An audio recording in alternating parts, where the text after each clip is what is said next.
Now the next step is I want to do a shadow highlight adjustment, and it's more of a check than an adjustment. There's frequently far more information in the image than we can see, so if you don't go check it, if you don't go check out how much is there, you don't know what you have to work with.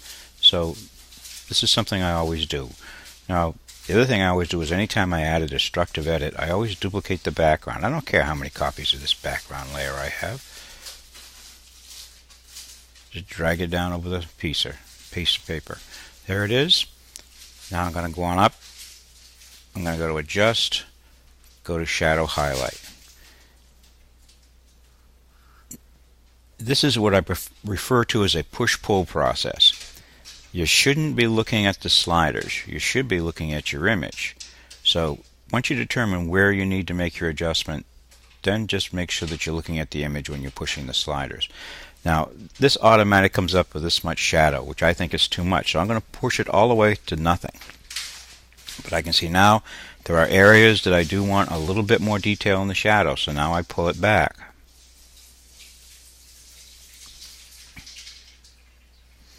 And I move it around, get approximately where I want, and these two are more for fine tuning. And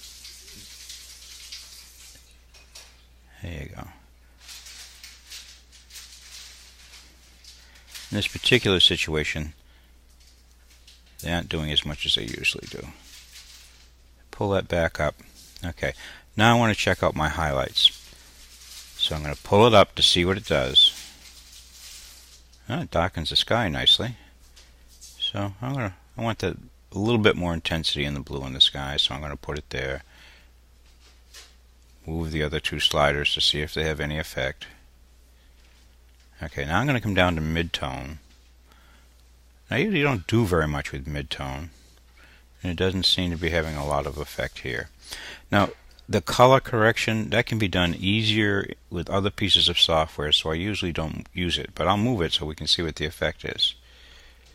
Again, not a whole lot. Then I say OK.